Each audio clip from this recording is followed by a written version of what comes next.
Hello friends! So I was mentioning in a recent video that I struggle with opening lines. The first real introduction of your voice to the reader, obviously they'll have probably read, let me get a book. Obviously they will have seen the cover, made an impression from there, they'll have read the copy so they kind of know what the book's about, but when they turn that first page to the actual page, this is when they're like, okay, I got the voice, this is what I'm in for. And I don't know if it's because I'm kind of a judgy reader. I'm someone who will DNF. Honestly, doesn't matter how far I am into a book. If it's like not keeping my interest anymore, I would rather just read the Wikipedia about it or go to Goodreads and figure out what happens. Like I'm picky. There's only so much time in the world. I don't want to read a book that's not interesting me, you know? And in that recent video, I shared that I think maybe like a quarter of the time, I feel like I really nail the first line. And then the other 75% of the time, I'm kind of floundering. I have like a placement line that I don't really like, and then I'll kind of tinker with it. I'll revisit things, you know, several drafts on over and over until I like kind of like it. But what I would really love is if I could just nail it from the get. I think maybe going from 25% of the time feeling like I nailed it to 50.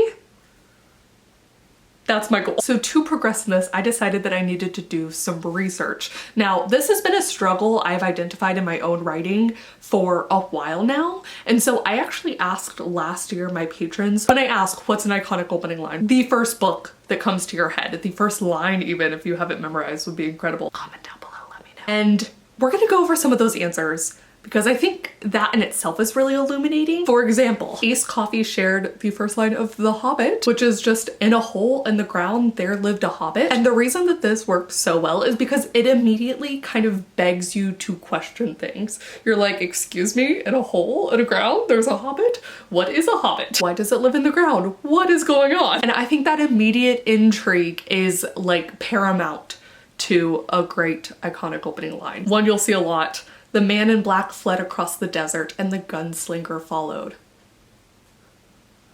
Who is the gunslinger? Why are they following this man? You see, immediately, everyone's gonna have the same couple questions. Pride and Prejudice, of course. It is a truth universally acknowledged that a single man in possession of good fortune must be in want of a wife. Zara points out that this is a unilateral statement of fact, the way it's presented, which means that we're either gonna like prove or disprove that over the course of the book. And it's voicey, it's strong. I think that's another huge component of iconic opening lines. Joe also pointed out an example from the Graveyard book by Neil Gaiman. There was a hand in the darkness and it held a knife. And she said that she'd watched an interview where he actually mentioned that he had the idea for that opening line before he had any of the rest of the story. He kind of built the story around this opening line.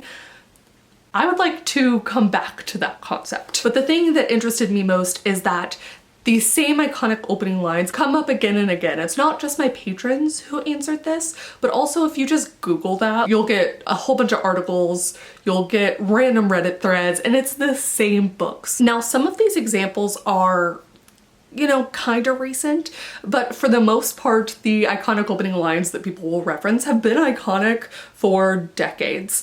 And so I'm interested to see what authors are doing now, what books are being published now, and how they play into these kind of rules, loose rules for an opening line. Now, as always, there is a distinction between what is popular and what is the best or good. But for the first part of this research, I wanted to key in on the most popular books. So I took the Goodreads Choice Award winners of 2022 because when they came out and when I did the video, so it's like a year late, but it's okay. I took the Goodreads Choice Award winners, and for the top 5 of each genre as voted on by the users of Goodreads, I went to Amazon and did kind of like the read sample bit. I own this book, so I don't need to do it this way, but now we can see the first line. And I copied not only their exact opening, like one sentence, first sentence, but also where I thought naturally the kind of opening thought ended where you have that aha moment. Where that ends is different for each book. Also, I typed these all up myself in part because you cannot copy paste from Amazon from the preview, but also because I think there is something to be said for learning by typing it myself or handwriting it myself, and I'm really trying to encode this. I want to get this lesson in, you know?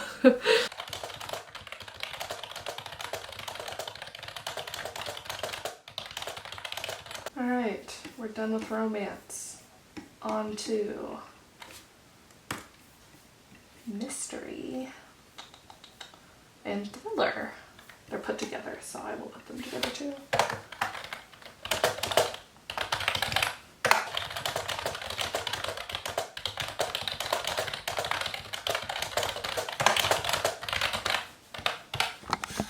Okay, I'm already noticing some trends. First off, each one of the mystery and thrillers had a prologue, a short prologue, and debatably this last one, The Book of Cold Cases, is its chapter 1, but it serves the same point as a prologue. It's interesting. Honestly, as fast of a typer as I am, this did take a little bit of time, you know? So I spread it out over a couple days, also a couple years, because I forgot about doing this.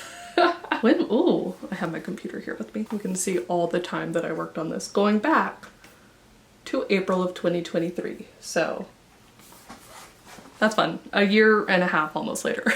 Here we are. I'll share this Google Doc, by the way, if you're at all curious, so you can find a link to it down below. I went ahead and sorted this by number of votes, so in theory, the most popular genres, and then again, the most popular 5 books. Now, some of these examples, we'll go with romance first. I felt like there was like a very clear opening line, like for something like Book Lovers. When books are your life, or in my case, your job, you get pretty good at guessing where a story is going. That's clever. That's funny. That's great for what the book is. A title of Book Lovers and you open up the book with this. You got it made. And then as you can see, there's like this little chunk if you keep going where we get to take, for example, the small town love story. That first little bit of setup, and also honestly, probably that first page. I have Book Lovers. Hold on. Hold on. The first part of the page, if you're a reader like me, and honestly, probably not all readers are readers like me, though please do comment down below, let me know. When I'm in a bookstore, I will scan the first page. I will read the first page until I get to what I think is the natural cutoff, and by then I've either made my decision or I haven't. Haha, ha, yes, okay. This is to prove my own point to myself. That section that I thought it really cut off at is within the first page. So this is the first thing the reader's gonna see. And they're like, I will buy this. Interestingly, this opens with a prologue. I do want to chat about prologues at some point. Now, I have not read any Colleen Hoover. I don't necessarily plan on it, but I do think the second book at the time, Reminders of Him, jumps out, if not asks questions, and is pretty voicey. There's a small wooden cross staked into the ground on the side of the road with the date of his death written on it. Scotty would hate it. I bet his mother put it there. Immediately interesting, I would say. In comparison, I've also not read this Allie Hazelwood book, but it does not jump out as much to me. We have a whole story within the first part of the story for Love on the Brain. Here's my favorite piece of trivia in the whole world. Dr. Marie Skłodowska-Curie showed up to her wedding ceremony wearing her lab gown. I do think this immediately relates to the premise of the book. From the little bit I understand, having not read it, which is something I compared, was the description of the book on Amazon and then also the first line, so you kind of know what you're getting into with the story, and then seeing if the first line kind of corresponds to that. I do think that's true, and I do think that happens here, but opening with like your favorite piece of trivia, I'm not saying it's not voicey, it's just in comparison, I thought it took me a little bit longer to get to the point where you'll ultimately see we get to the end of this little section about Dr. Curie. So much of this also, I guess that could be the asterisk here, goes back into taste. For example, we'll go with Babel, which I know is not just popular in this year that it was published, but also is something that I routinely see referenced in lists of books that people loved, reading it for the first time. You could check it out like on BookTube. There's a whole bunch of vlogs about it happening still. By the time Professor Richard Lovell found his way through Ken's narrow alleys to the faded address in his diary, the boy was the only one left in the house alive. That is pretty interesting. I will give it that. And then I feel like it goes for 2 more pages before we get to how that references kind of back into the premise of babble from the description I read. In the best fiction category, Remarkably Bright Creatures, I think manages to... I think there's something about being a little bit more succinct. There are some examples where the opening line is quite long. You could argue the entirety of Tale of Two Cities is iconic. It is iconic, that entire opening section. And it is quite long, but I think the trend is the shorter, snappier you can make it, the better. For Remarkably Bright Creatures, it is simply darkness suits me. Okay. I will remember that. Compared to, say, the historical example of Lessons in Chemistry, which is a quite long paragraph. I don't even personally mind long paragraphs, I quite like them, but as the opening line, it is one single line. It is certainly making a statement. One of the notes I did make is that if you look at best fiction as a whole, there are a lot more dashes in the opening few paragraphs. Interesting. Just like in the fantasy sci-fi sections, you'll find a whole lot more prologues. I personally, in the historical category, also really liked the Diamond Eye opening line, which is, I was not a soldier yet. For me, it hits all the categories of, ooh, what does yet mean? Oh shit, what am I getting into? You know, there's some questions immediately about the character and the situation. I was not a soldier yet. We were not at war yet. I could not conceive of taking a life yet. Boom, boom, boom. Holy shit. And then also immediately jumps into a little bit about being only a mother, which is something that the entirety of the book kind of, from the description, because I've not read it, grapples with. So again, really playing to, this is interesting, and you are what the book's about. I think some old writing advice that I encoded that's not wrong, but is perhaps like more nuanced than when I learned it at the time, was to start your story at the beginning of the action. And I think that's because writers early in their craft tend to want to like have a whole lot of backstory that they're like explaining to the reader first. And so that's why the advice is what it is. Well, you'll see a lot of these start with like a kind of quippy anecdote before they get into things. So again, just something I'm trying to encode here. I really loved the maid's opening. I am your maid. I'm the one who cleans your hotel room, who enters like a phantom when you're out gallivanting for the day. No care at all about what you've left behind, the mess, or what I might see when you're gone. Perfect for a mystery thriller. Also, who was the roll credits guy? I feel like we need that for a book too. I personally love it so much. I love when it happens in movies, and I love when it happens in the book, when you have the title that is like immediately referenced.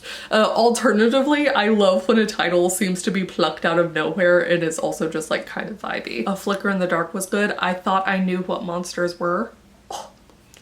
I also thought it was interesting in young adult fiction when I popped up, this could have been just for this year. There were a whole bunch of like epigraphs at the start, so sometimes it was hard to tell if they're just including like a fun little quote or a letter or something, and I'm like, if I had the physical book in front of me, I'm trying to think how I as a reader tend to take those, and I think I do read them, but I also tend to not judge it completely until I get to that first true page of prose. So I tried to do a little bit of that here. I also really liked the opening of Bloodmarked, where it explicitly did call it a prologue. So the prologue begins, "My veins burn with the spirits of my ancestors. 24 hours ago, I pulled Excalibur from its stone. Now I am paying the price." What?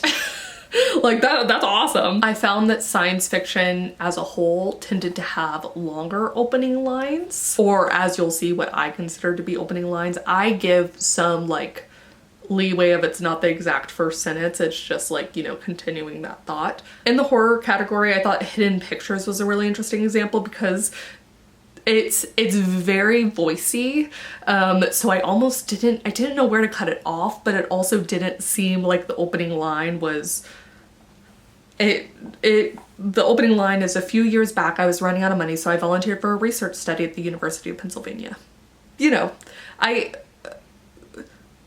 this is the hard part, because that one, it does still beg some questions. It's like, what's the research study about? Which is where we're going to continue with this kind of initial thought, initial chapter. And it does kind of immediately place us, but for whatever reason, it does not grip me in the same way. So again, this could be a taste thing. Conversely, The Hacienda, "The low seep of the southern horizon was a perfect line, unmarred by even the smudge of horses tossing their heads in the distance." The road yawned empty. The carriage was gone. For me, that's like, ooh, ooh. So you know, what did this teach me? In some ways, looking at these lines of the most popular books of that year made me feel a little bit better because not all of them gripped me. But I do still think ultimately the point of them that many did accomplish was like getting you to continue reading. That is the entire point of the first line of the opening lines. And that's, I think, you know, that's why we agonize so much over it. I do think for my taste, some of them nailed it. And I do think a bunch of them did use kind of an anecdote more so rather than doing the thing that I was again taught years ago of just dropping you into the scene.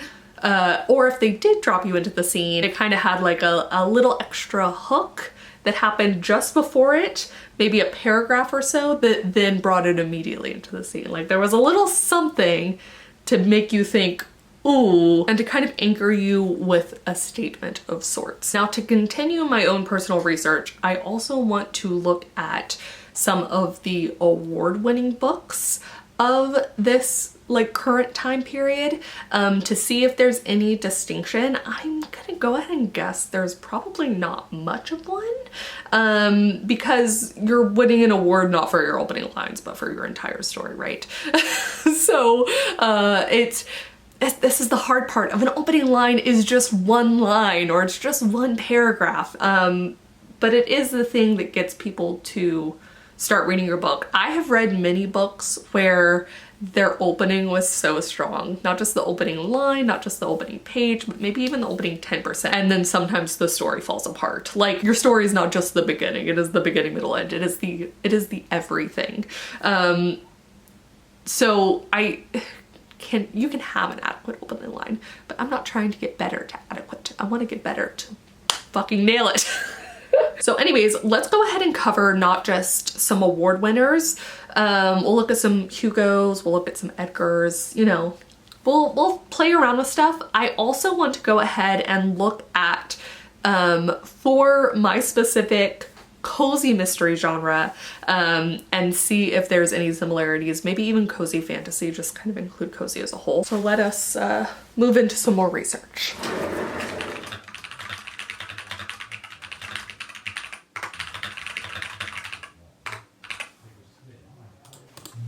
So I do need to go back and make a couple adjustments to the first chapter. Specifically, my first line, and I don't know if I mentioned this already, but I gotta change the first line, which hasn't changed since the first draft. So I'm mourning the sadness of my first opening line, because it doesn't fit anymore with like the vibe that I'm setting up in the mystery and stuff like that. It's so funny that I put on a random old like comfort vlog and that's what I hear. Feels very fitting for what I'm attempting to do now. I'm watching another old lady video, but I am in the midst of doing the award winners and I just wanted to point out how much I love that I think every single one I've looked at, the Amazon section has been updated to include that they are the award winner. So just very cool. I mean, awards are big deals, obviously, and they should be updated, but it's, you know, it's just nice to see. It's like, put that everywhere.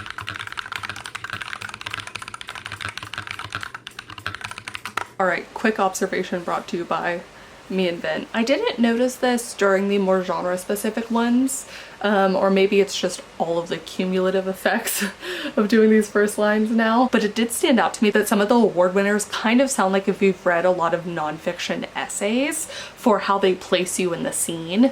There's like a certain cadence. It's late November in 2009 and the expansive highway sprawls in front, blah, blah, blah. Like there's a way of placing you and dropping you that grounds you immediately, which you need in essays like that often. So I guess it's just another strategy that I hadn't really thought of, taking that from what I see more in essays and putting it into fiction.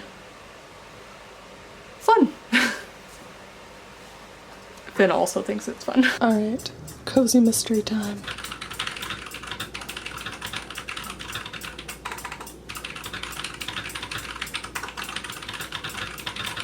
Okay, my document is now up to about 27 pages. All for me to conclude that the ultimate goal of the first line, the opening paragraph, is just to make sure that the reader keeps going in the story. I knew that, but at the same time, seeing these opening lines just helped affirm that for me, that not every opening line is, according to my taste, an absolute banger, and it still works. The award winners just confirmed this for me, though I will say the award winner is the first time that I actually had to run to my library's website and put a book on hold. The Saint of Bright Doors. The moment Fetter is born, Mother of Glory pins his shadow to the earth with a large brass nail and tears it from him. This is his first memory, the seed of many hours of therapy to come. What? Anyways, so I had to go and put it on hold. For my own kind of like cozy subset, I thought that the spell shop did a good job. Keela never thought the flames would reach the library. That's from what we know of the back of the book. Her role as a librarian and working in this library is central to the plot, and also immediately gives us a sense of danger. I think that is a big thing I learned. I actually put it as death in my notes. Death, LOL. But I think danger is the aspect in the opening scene that's kind of like a poof. This aha moment really came to me when I went over the Thursday Murder Club. It's a book that I love. My dad really enjoyed it too, so it was fun to talk about that book with him. The opening line is, well, let's start with Elizabeth, shall we, and see where that gets us. I knew who she was, of course. Everybody here knows Elizabeth. She has one of the 3-bedroom flats in Larkin Court. It's the one on the corner with the decking. Also, I was once on a quiz team with Stephen, who for a number of reasons is Elizabeth's third husband. I was at lunch, this is 2 or 3 months ago, and it must have been a Monday because we were having shepherd's pie.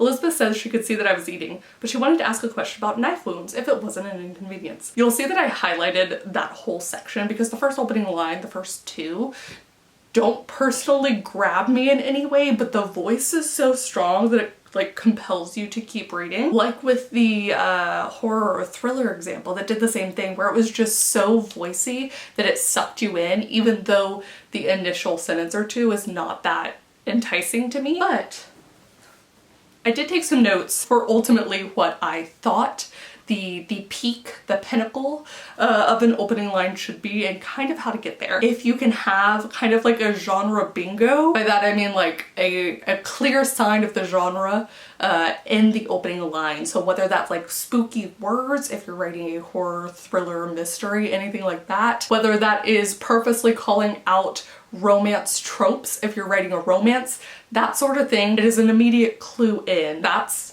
a great way. I think that shorter is better in terms of iconic, if it's quotable, so therefore kind of more easily quotable the better, but none of these are end all be all, just kind of ways in which you can be successful, I think. Voicey buys you some time to get to your point, and if you can immediately relate to the description of the book, death question mark, so either a death is referenced or an immediate sense of danger is apparent within the first line. And as mentioned earlier, if there's like a quippy anecdote, that works super well, or a like strong assertion.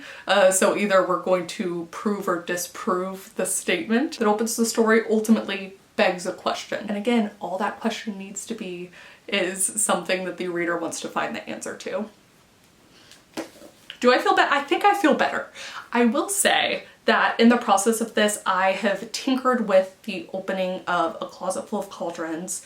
I think I have something that I've settled on that's a little bit better, though not, I can already tell what's going to be the ultimate end of it, but I'm kind of narrowing in on the little anecdote I want to start with. So I feel like I at least have not a rubric, but I do have kind of methods to test out and try, and that makes me feel a little bit better in some ways when I am struggling with coming up with the first line, because again, sometimes you just know the first line immediately. It's what comes to you first, in fact. To this end, sometime in October here on YouTube, I think we're gonna do some kind of version of like first line a first line game. I was gonna say first line roulette, but that's not quite it. We're gonna use a kind of generator for subgenres and maybe tone, and I think it would be fun to just come up with first lines off the riff, kind of practice the begging a question aspect. And if you want to participate, that would be awesome. I'm sure more news to come, but yeah, I'm thinking October would be the perfect kind of time for that. So thank you for watching this video. Please do comment down below. Let me know what you think is the most iconic opening line, and also maybe the opening line of your favorite novel. If you don't know it offhand and have to look it up, which is what I would have to do for most of my favorite novels, I think, even better. Yes. And if you do go check out what the first line is, if you want to give it a little rating, if you want to tell me how you like it in comparison to the novel as a whole, I would be really curious. Thank you guys so much for watching, and I will see you very soon with a new video. Bye!